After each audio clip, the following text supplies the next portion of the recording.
Bismillahirrahmanirrahim. Assalamualaikum warahmatullahi wabarakatuh.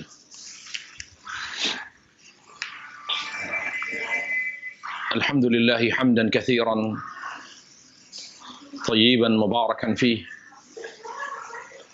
kama yuhibbu rabbuna wa yarda. Wassalatu wassalamu ala Rasulillah wa ala alihi wa sahbihi wa man tabi'a bihudahu ila yaumiddin. Amma ba'd.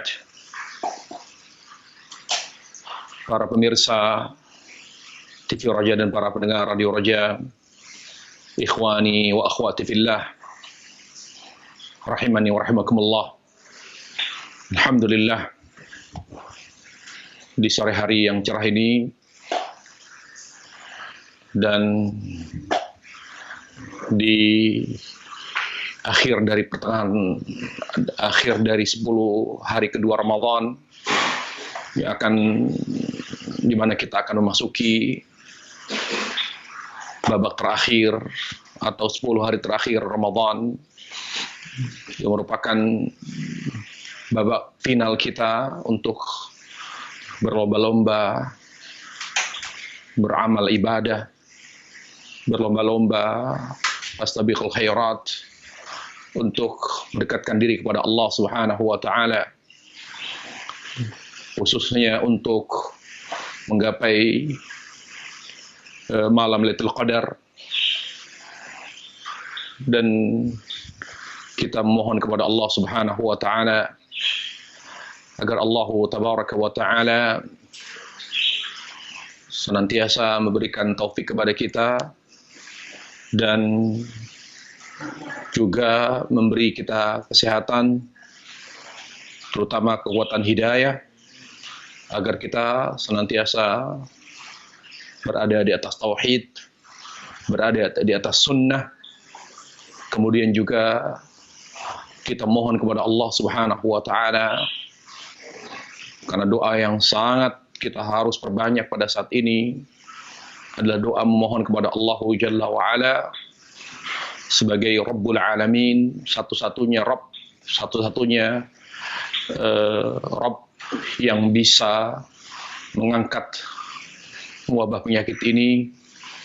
Oleh karenanya, para pemirsa dan para pendengar yang dimuliakan Allah Subhanahu wa taala, marilah kita senantiasa memperbanyak doa kepada Allah Jalla wa Ala agar Allah segera mengangkat dan menghentikan wabah penyakit ini, sehingga kita bisa beribadah kepada Allah Subhanahu wa taala dengan tenang, dengan nyaman, dengan normal.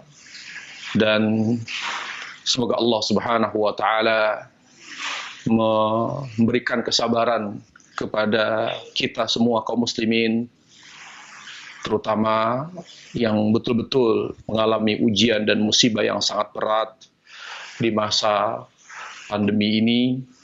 Dan juga kita bersyukur kepada Allah Subhanahu wa taala agar Allah Subhanahu wa taala senantiasa menguatkan hati kita, mengokohkan jiwa kita, dan Allah Subhanahu wa taala dengan kita selalu bersyukur, Allah senantiasa mencurahkan rahmat-Nya kepada kita.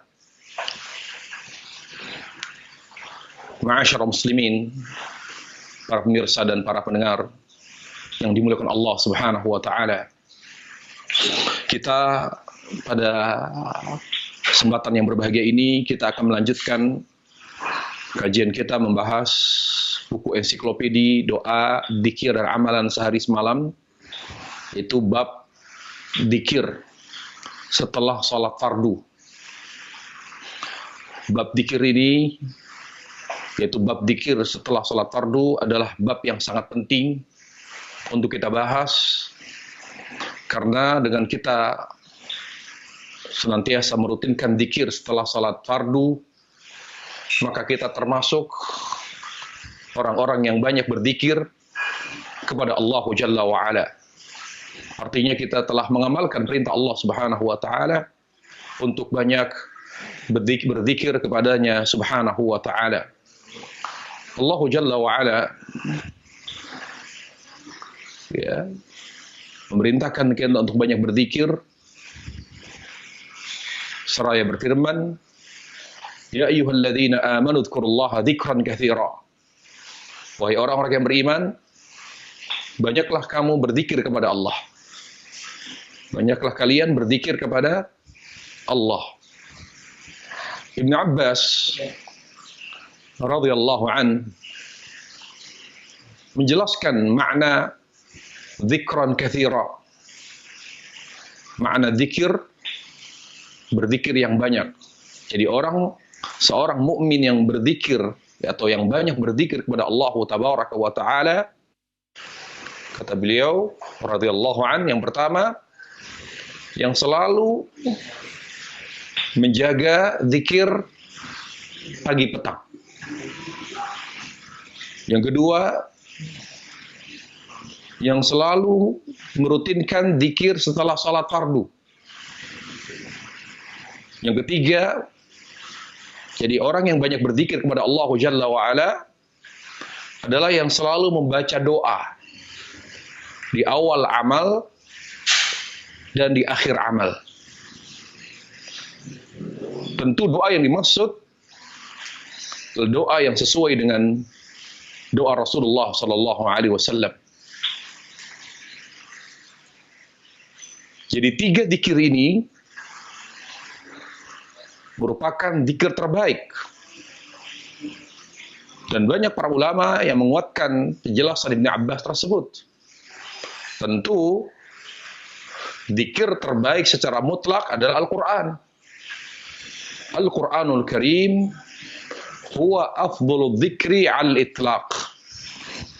Jadi Al-Quranul Karim, membaca Al-Quranul Karim merupakan zikir terbaik secara mutlak. Setelah itu, zikir pagi petang. Kemudian, zikir setelah sholat fardu. Lalu, selalu berdoa. Misal, ya, ketika kita bangun tidur, membaca doa seperti doa Nabi Sallallahu Alaihi Wasallam. Kemudian, ketika kita akan masuk kamar mandi di pagi hari, kita kemudian membaca doa sebelum masuk kamar mandi. Lalu kita juga setelah selesai dari kamar mandi, keluar dari kamar mandi, kita membaca doa. Dan semuanya dibaca sesuai dengan doa Nabi Sallallahu Alaihi Wasallam. Maka dengan menjaga 4 zikir ini, selalu membaca Quran, selalu membaca zikir pagi petang, senantiasa merutinkan zikir setelah salat fardu, dan selalu membaca doa-doa Nabi Sallallahu Alaihi Wasallam yang sahih, maka dengan demikian insyaallah ta'ala kita tergolong orang-orang yang banyak berzikir kepada Allah Jalla wa'ala, sebagaimana yang diterangkan oleh Ibnu Abbas, oleh Ibnu Salah, oleh Al-Khattabi, dan para ulama-ulama yang lain. Kemudian para jemaah sekalian Allah Subhanahu wa Ta'ala, kita sekarang akan membahas secara khusus zikir setelah salat fardu. Jadi kita sudah lihat urgensi zikir setelah salat fardu, di mana dia zikir setelah salat fardu merupakan zikir terbaik setelah Al-Quran dan setelah zikir pagi petang. Jadi zikir terbaik setelah Al-Quranul Karim dan zikir pagi petang adalah zikir seusai salat fardu. Tentu ini maksud dengan zikir di sini harus zikir yang mana lafadznya, bacaannya, ya, zikirnya, lafadz zikir dan bacaannya harus sesuai dengan dalil, harus sesuai dengan tuntunan Rasulullah Sallallahu Alaihi Wasallam. Hal pertama yang perlu kita bahas setelah kita membahas tentang kedudukan zikir setelah salat fardu, dia adalah zikir terbaik ketiga setelah Al-Quranul Karim dan setelah zikir pagi petang. Yang berikutnya adalah Seusai salat fardu, makna seusai salat fardu yaitu setelah salam yang kedua. Maka yang dianjurkan, yang disunnahkan bagi seorang muslim setelah salam, melakukan salam yang kedua dari salat fardu, hanya berzikir, tidak melakukan amalan yang lain. Hanyalah berzikir kepada Allah Jalla wa'ala. Hal itu sesuai dengan perintah Allah Subhanahu wa ta'ala. Karena Allah Jalla wa'ala hanya memerintahkan kita berzikir setelah salat fardu. Setelah kita menyelesaikan salat fardu kita. Allah Ta'ala berfirman, فَإِذَا قَضَيْتُمُ الصَّلَاةَ فَاذْكُرُوا اللَّهِ. Jika kalian telah menyelesaikan, telah menunaikan salat, maka berzikirlah kepada Allah. Syekh Muhammad bin Shalih Al-Utsaimin rahimahullah menjelaskan ayat tersebut, kata beliau, dari ayat yang mulia tersebut, maka hal ini menunjukkan bahwa amalan yang patut dilakukan oleh seorang muslim setelah salat, setelah selesai menunaikan salat fardu, hanyalah berzikir kepada Allah Jalla wa'ala. Karena Allah katakan, فَإِذَا قَضَيْتُمُ الصَّلَاةَ فَاذْكُرُوا اللَّهِ. Apabila kalian telah menunaikan salat fardu, maka berzikirlah. Al-Imam Nawawi rahimahullahu ta'ala bahkan menukil ijma' sebagaimana yang disebutkan dalam kitab beliau Al-Adhkar, ya. Beliau mengatakan dalam kitab beliau Al-Adhkar, ajma'al ulama' ala istihbab dzikri ba'da shalah. Seluruh ulama sepakat, tidak ada khilaf di antara para ulama. Tidak ada perbedaan pendapat di kalangan para ulama bahwa amalan yang dianjurkan untuk diamalkan oleh seorang muslim, baik itu laki-laki maupun perempuan, setelah selesai menunaikan salat fardu adalah berzikir kepada Allah Tabaraka wa Ta'ala. Sampai sini mudah-mudahan jelas penjelasan tentang sunnahnya hanya berzikir setelah salat fardu.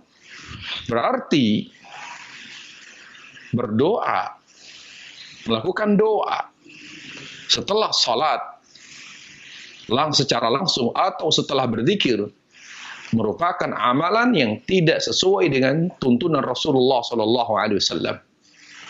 Apalagi dirutinkan. Ya, apalagi dirutinkan. Tetapi kalau hanya dilakukan sekali-kali, ya, sifatnya spontan, ya, sifatnya spontan karena pada saat itu dia memiliki hajat atau ada hal, atau ada dorongan hati, atau ada kebutuhan, atau ada kepentingan yang membuatnya terdorong untuk berdoa secara spontan, maka tidak mengapa.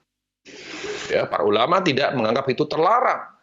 Tetapi kalau sudah menjadikan sebagai suatu ratibah atau wirid, menjadi suatu kebiasaan, rutinitas, selalu berdoa seusai salat fardu, maka para ulama menganggap amalan tersebut merupakan amalan bid'ah, amalan yang bertentangan dengan petunjuk Rasulullah SAW. Kemudian para jemaah sekalian, para pemirsa dan para pendengar yang dimuliakan Allah Subhanahu wa Ta'ala. Para ulama ketika membahas tentang lafaz atau bacaan, ya, ketika membahas tentang bacaan atau bagaimana cara membaca, apakah membaca dzikir setelah salat fardu dibaca dengan jahar, yaitu diangkat suaranya, atau dengan disirkan, direndahkan suaranya. Tentang masalah ini, yaitu apakah disunnahkan menjaharkan bacaan kita ketika berzikir setelah salat fardu atau merendahkan suara, Masalah ini adalah masalah yang perselisihkan oleh para ulama. Ada dua pendapat dalam hal ini. Ya, ada dua pendapat.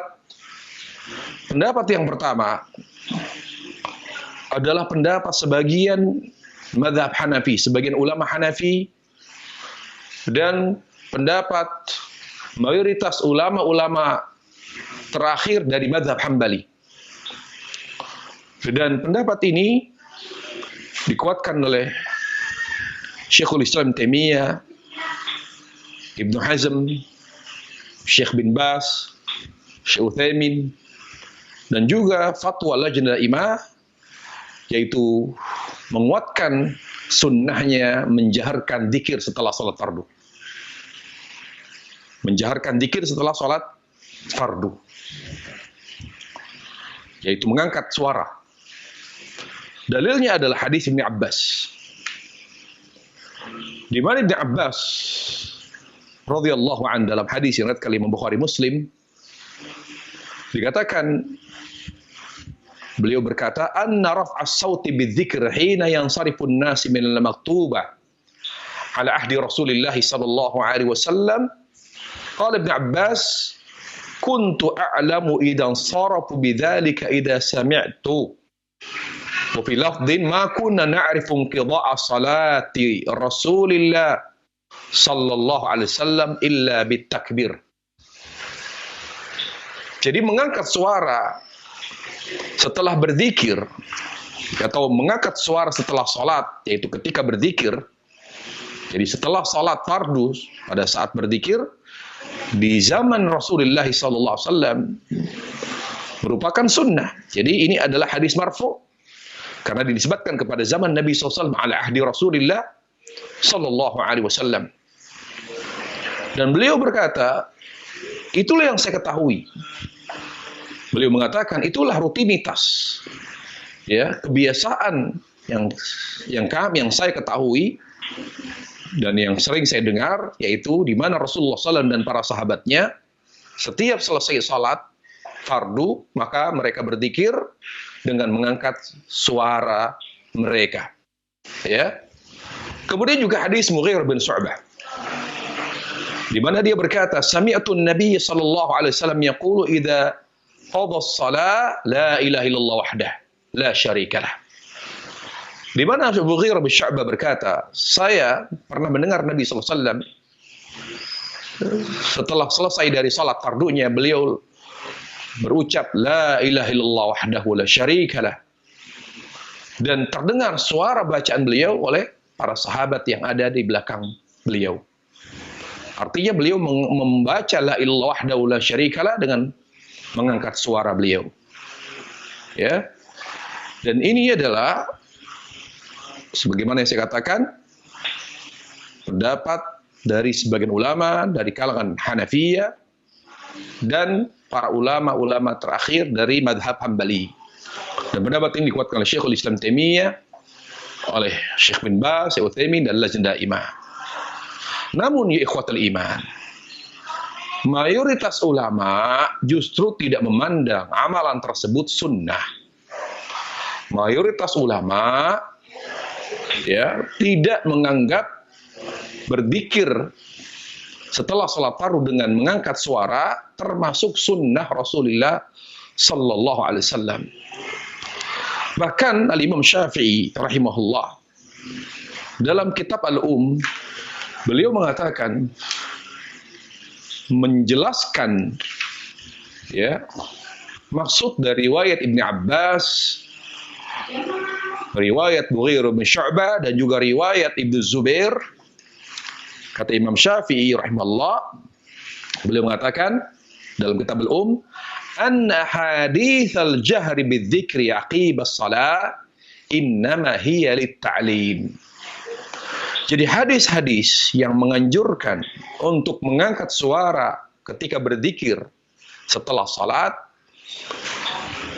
itu hadis-hadis itu bisa digunakan, bisa diamalkan adalah untuk mengajarkan. Jadi dalam proses mengajarkan lafaz dzikir.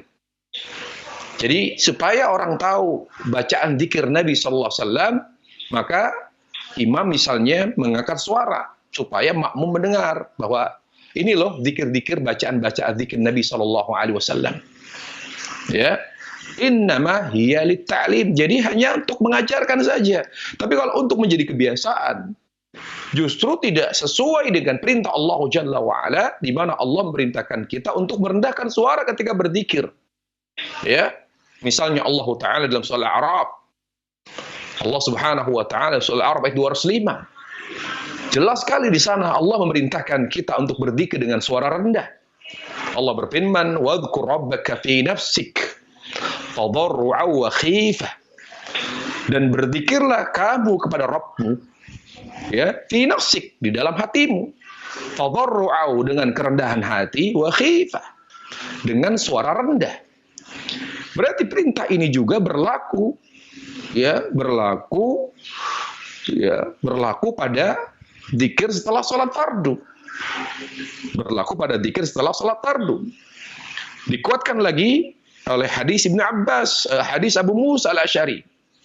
Hadis Abu Musa al-Asy'ari, dia berkata, "Kunna ma'an Nabi sallallahu alaihi wasallam. Wa kunna idza asyraqna 'ala wadin halalna wa kabbarna. Wa kabbarna irtafa'at aswatuna." Faqala an-nabi. Lihat di sini katakan, "Kunna idza asyrafna 'ala wadin halalna wa kabbarna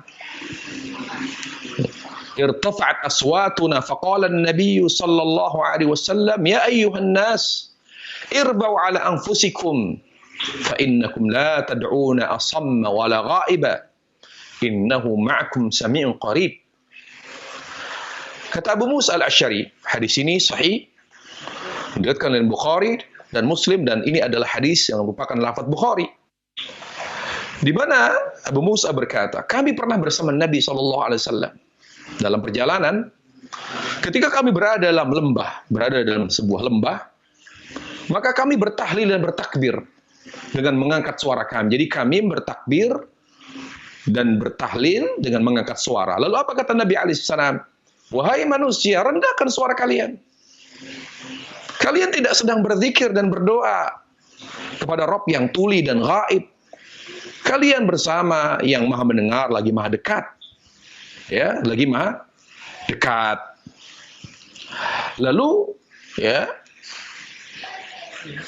Al-Imam Nawawi rahimahullahu taala, beliau dalam Al-Majmu' beliau berkata, dari ayat tersebut, yaitu Al-A'raf, ayat surat Al-A'raf ayat 205 dan hadis Abu Musa al-Asy'ari,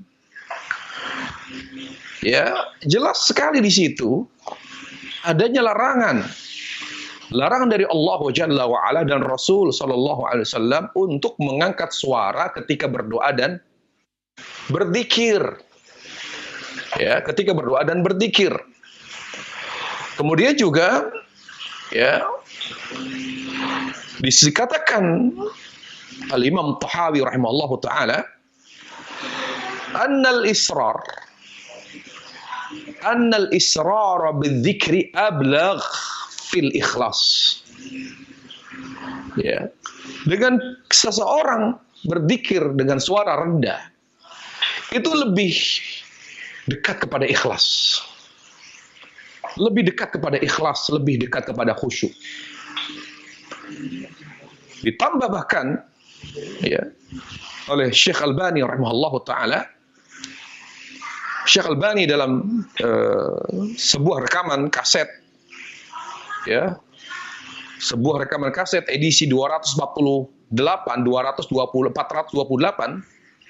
yaitu Silsilatul Huda wan Nur, beliau menjelaskan bahkan bisa jadi dengan seorang berzikir dengan mengangkat suara, ya, yusabbib tashwis 'alal musallin, justru mengganggu sebagian yang lain yang berzikir tidak dengan mengangkat suara, di mana mereka berzikir masing-masing, tidak dikomandoi, tidak berjamaah, tidak bersama, zikir sendiri-sendiri, Tetapi ada yang berzikir dengan mengangkat suara. Akhirnya mereka yang berzikir, ya, berzikir dengan tidak mengangkat suara sangat merasa terganggu. Makanya beliau mengatakan, kata Syekh Albani, annahu yatarattabu min raf'is sauti bidzikr tashwis 'ala al-musalli. Bisa jadi dengan mengangkat suara, ya, dengan mengangkat suara ketika berzikir setelah salat fardu akan mengganggu yang lain, jamaah yang lain yang berzikir namun tidak mengangkat suara. Wallahu alam dalam hal ini, wallahu alam, mana yang lebih dekat? Yang lebih dekat adalah wallahu alam tidak dengan mengangkat suara. Tidak dengan mengangkat suara. Jadi berzikir dengan suara rendah dilakukan sendiri-sendiri masing-masing.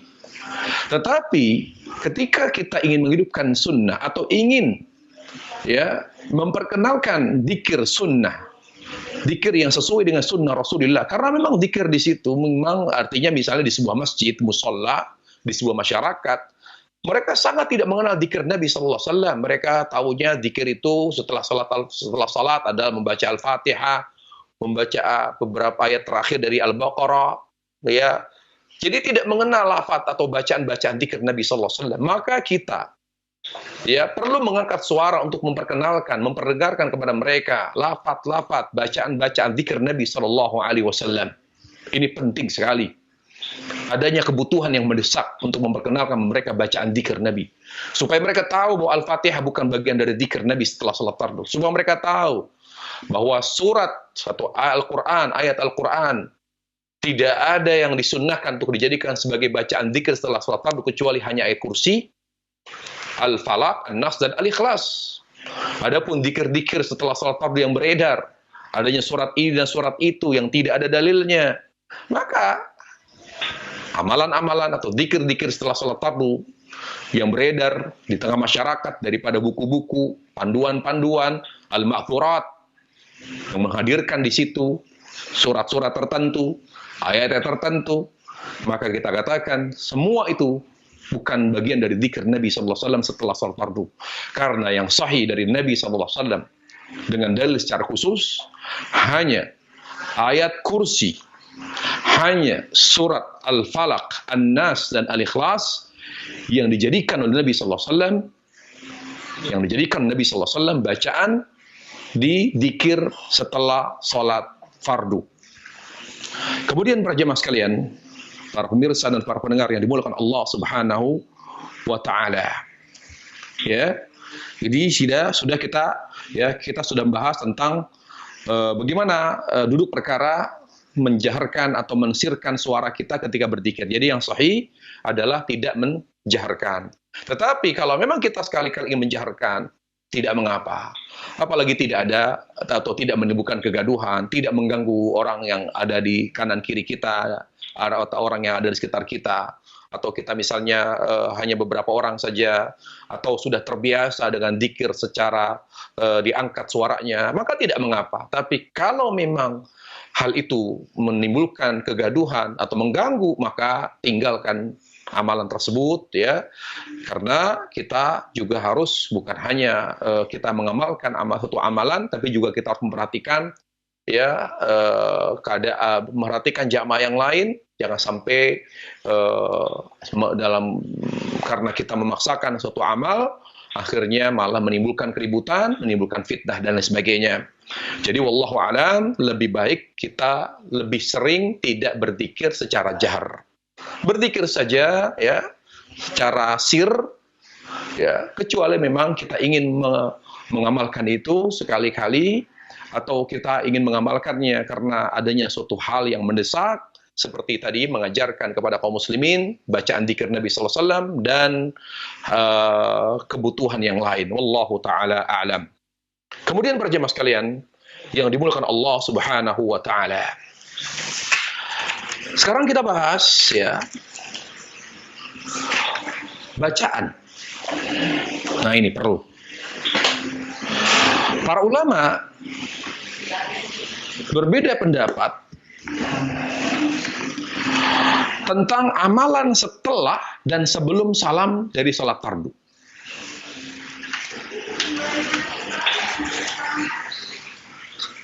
terjadi perbedaan pendapat di kalangan para ulama. Sebagian ulama ya tidak membedakan antara amal setelah dan sebelum salam. Misalnya, sehingga mereka yang tidak membedakan, mereka mengklasifikasi bacaan dzikir setelah salat fardu menjadi dua. Ya, membagi menjadi dua macam. Yang pertama, ada doa. Jadi, ketika mereka tidak memandang adanya perbedaan doa dan dzikir setelah salat fardu, maka mereka mengatakan ada doa dan ada dzikir.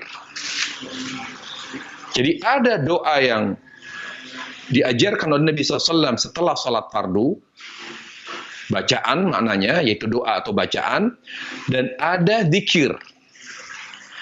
Adapun doa atau bacaan setelah salat fardu, jadi beda antara bacaan dengan dzikir. Bacaan itu lebih konotasinya doa. Ya, bacaan itu doa. Arahnya kepada doa. Adapun dzikir beda. Adapun dzikir adalah berbeda.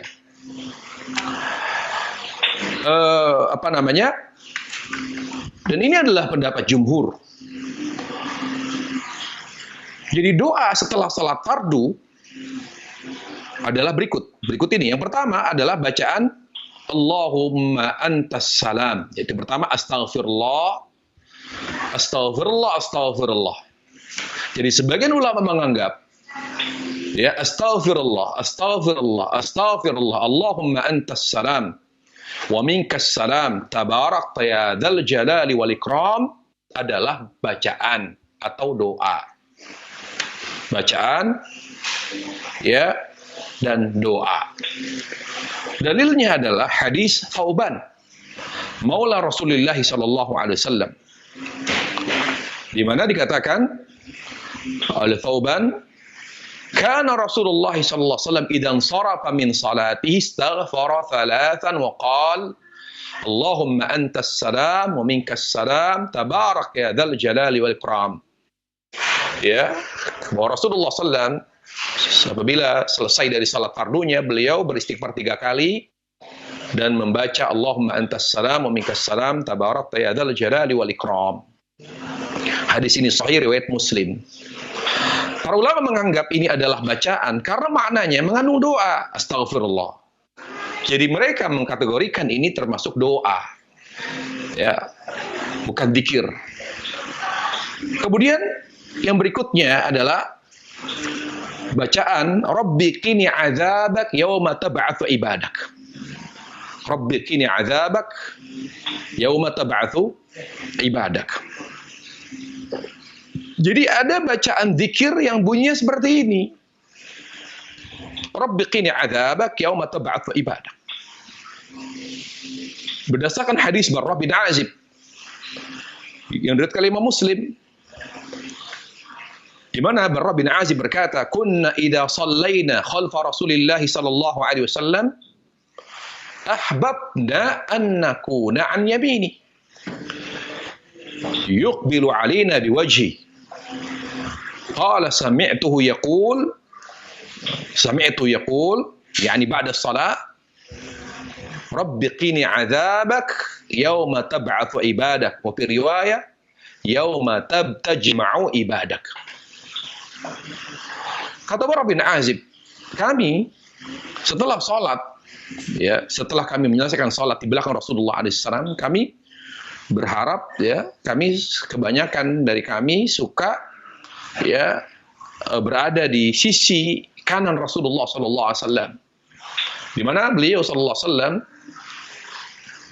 setelah sholat beliau selalu menghadapkan wajahnya dan tubuhnya ke arah kami. Lalu beliau setelah mengarahkan ya badan dan wajahnya ke arah kami, beliau membaca Rabbi qini adzabak yauma tab'atsu ibadak. Dan ini adalah bacaan zikir yang banyak tidak dikenal oleh kaum muslimin. Padahal ini jelas sekali dalilnya.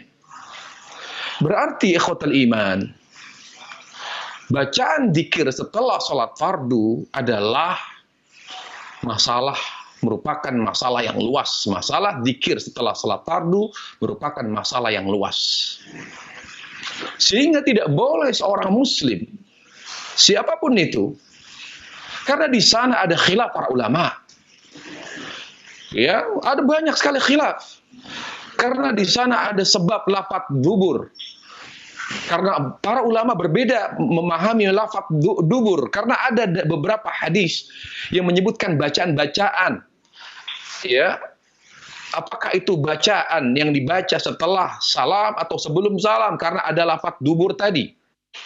Misalnya khilaf para ulama tentang baca Allahumma a'inna ala dzikrik. Sebagian ulama menganggap Allahumma a'inna ala dzikrik itu setelah salam. Ada yang mengatakan sebelum salam. Ada yang mengatakan misalnya bacaan Allahumma inni a'udzubika minal bukhli wal jubn wa a'udzubika an uradda ila ardil umr wa a'udzubika fitnad dunya wa adzabil qabr. Ada yang mengatakan itu dibaca sebelum salam, termasuk bacaan atau doa di tasyahud akhir. Ada yang mengatakan itu dibaca setelah salam, yaitu merupakan bagian dari zikir setelah salat fardu. Ini masalah para ulama yang begitu panjang. Hingga di sini kepada menyaksikan, jangan pernah ada yang mengklaim satu buku dzikir bahwa ini dzikir yang paling sahih. Jangan menyempit sesuatu yang luas, la tuhajjir wasi'ah. Jangan pernah mengklaim satu buku dzikir salat fardu, ya, dzikir setelah salat fardu dan dzikir pagi petang. Diklaim salah satu buku adalah dzikir yang paling sahih. Tidak pantas seperti itu para jemaah. Karena sikap tersebut tidak lain dan tidak bukan didorong oleh ta'assub. Didorong oleh dangkalnya wawasan kita dalam mengetahui tentang permasalahan dzikir. Ya. Nanti kita akan berikan contoh betapa luasnya permasalahan dzikir setelah salat fardu yang tidak bisa kita persempit.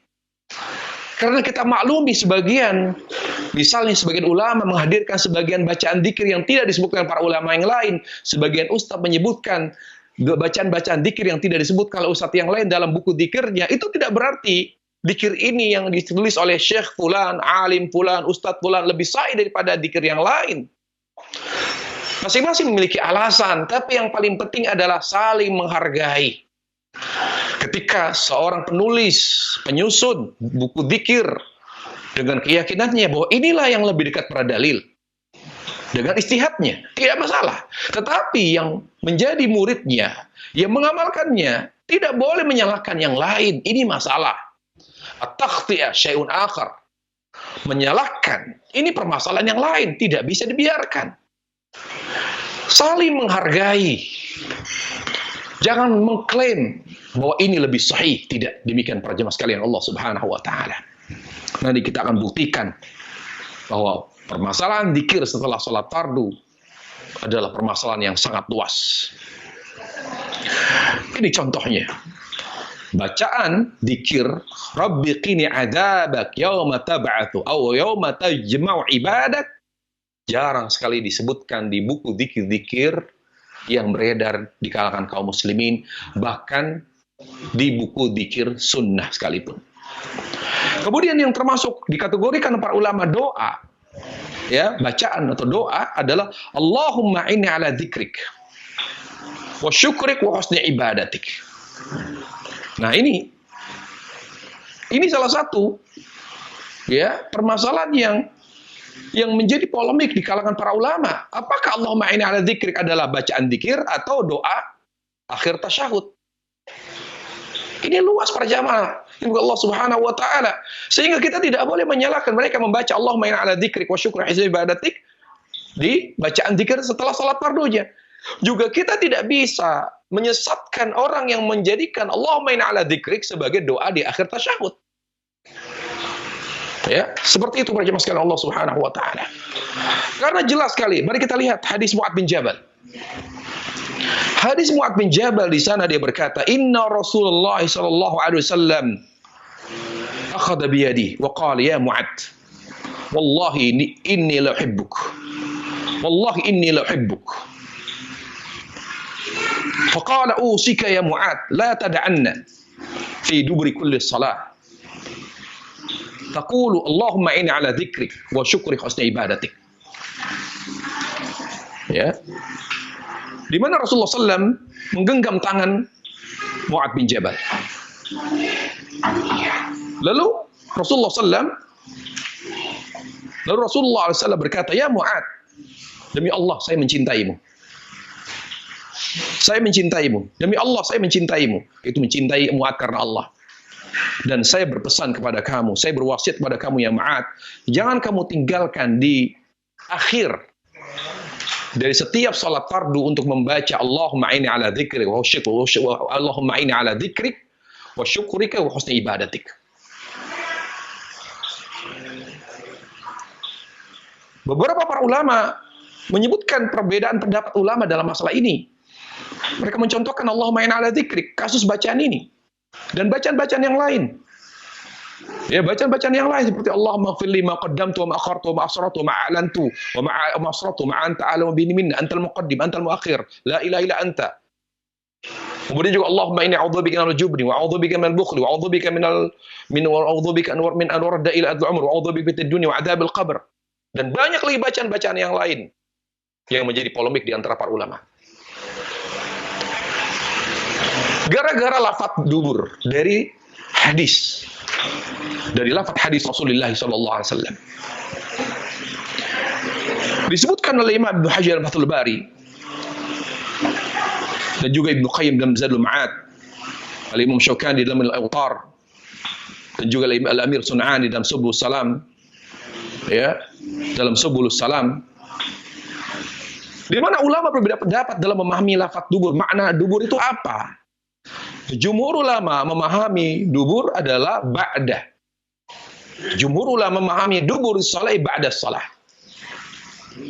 Bahkan ada sebagian ulama menukil ijma' bahwa ulama berijma' makna dubur yaitu ba'da, setelah. Sebagian ulama memahami, ba'dul a'immatul hadis memahami ba'd yaitu dubur maknanya, yaitu maknanya adalah qabla al-khuruj minas salah. Ada jumhur memahami duburus salah yaitu ba'da salah. Sebagian mengatakan qabla khuruj minas salah. Sebagian ulama yang memahami bermakna dubur yaitu qabla khuruj minas salah, seperti yang dikuatkan oleh Syekhul Islam Taimiyah, Syekh Utsaimin dan para ulama yang lain. Bahkan Syekh Utsaimin meletakkan kaidah. Syekh Muhammad Shalih Al-Utsaimin rahimahullah meletakkan kaidah dalam Syarah Riyadhus Shalihin, dalam kitab beliau Syarah Riyadhus Shalihin, beliau meletakkan kaidah. Begini kaidah yang beliau letakkan. Al-qaidatu fiha annahu idza kana al-madhkuru adhkaran fa innahu yakunu ba'da as-salam. Wa idza kana al-madhkuru du'aan fa innahu yakunu qabla as-salam. Kata beliau, kaidah, amalan sebelum salam namanya doa. Amalan setelah salam namanya dzikir. Jadi beliau termasuk ulama yang menganggap setelah salat namanya dzikir, walaupun itu bacaan atau doa. Jadi amalan sebelum salam adalah doa, amalan setelah salam adalah dzikir. Bisa dilihat dalam kitab beliau Riyadhus Shalihin jilid 5 halaman 499. Demikian ikhwatul iman, ya, karena permasalahannya sangat panjang. Mungkin kita akan membahas kembali materi ini, insyaallah ta'ala kita akan bahas, karena memang saya pikir kita harus melanjutkan permasalahan ini di pertemuan yang berikutnya, insyaallah. Di pertemuan yang akan datang, insyaallah ta'ala kita akan tuntaskan, ya, semua masalah terkait dengan dzikir seusai sholat fardu, yang insyaallah ta'ala yang demikian itu dari harapan saya dengan pembahasan ini memperluas wawasan kita tentang dzikir, tentang masalah dzikir setelah salat fardu. Kemudian juga agar, ya, kita lebih menyadari betapa pentingnya kita berzikir sesuai dengan dzikir Nabi sallallahu alaihi wasallam. Karena ketahuilah para jemaah sekalian, Syekhul Islam Taimiyah rahimahullah taala mengatakan, semua amal apapun itu, baik yang ringan maupun yang berat, tidak akan melahirkan manfaat dunia akhirat kecuali amal yang sesuai dengan sunnah Rasulullah sallallahu alaihi wasallam. Maka oleh karena itu, dzikir kita, dzikir setelah salat fardu dengan segala keutamaan yang tersebut dalam hadis, Tidak ada manfaat, tidak ada faidahnya. Baik itu manfaat dunia, manfaat akhirat. Selama dzikir kita, bacaan dzikir kita setelah salat fardu tidak sesuai dengan dzikir Nabi Shallallahu Alaihi Wasallam. Tetapi ketika ada khilaf di antara ulama, maka kita tidak boleh saling menyalahkan, tidak boleh saling menyesatkan, tidak boleh mengklaim lebih sahih, yang ini lebih salah, lebih keliru. Tidak demikian para jamaah. Tapi saling menghargai, ya, saling menghargai. Tetapi apabila ada yang mengamalkannya, maka jangan dihalangi. Apalagi amalan tersebut oleh sebagian ulama dianggap sebagai suatu amal yang berdasarkan hadis. Karena beberapa amal, misalnya bacaan, ya, di dzikir pagi petang ada bacaan hasbiyallahu la ilaha illahu alaihi tawakkaltu wa rabbul arsyil azim. Ya, khilaf para ulama, apakah ini adalah bagian dari dzikir pagi petang atau tidak? Sebabnya adalah khilaf tentang tashih dan tad'if hadis hasbiyallah. Maka kita katakan yang sebaiknya, yang sepatutnya, kita tidak lagi mengamalkan amalan dzikir, baik itu dzikir setelah salat fardu maupun dzikir pagi petang, yang disepakati para ulama akan lemahnya hadis yang menyebutkan dianjurkan bacaan dan dzikir tersebut. Tetapi kalau tidak ada kesepakatan, artinya para ulama masih berbeda pendapat baina tad'if wa baina tahsin aw tashih, maka sebaiknya amalan yang tersebut dalam hadis untuk diamalkan di dzikir setelah salat fardu atau di dzikir pagi petang sebaiknya tidak ditinggalkan, apalagi dianggap sebagai suatu amalan yang tidak sesuai dengan sunnah. Karena ini merupakan sikap yang terburu-buru. Ingat, ya ikhwatal iman, kata Nabi sallallahu alaihi wasallam, al-ajalatu minasyaitan, sikap terburu-buru adalah bagian dari syaitan, adalah bagian atau dari merupakan perilaku syaitan. Wallahu taala alam. Saya kira materi sampai sini saja. Wabillahi taufiq hidayah. Insyaallah kita lanjutkan di pertemuan berikutnya. Wabillahi taufiq hidayah. Wa sallallahu wasallam wa barak ala nabiyina Muhammad wa ala alihi wa sahbihi wasallam. Walhamdulillahi rabbil alamin.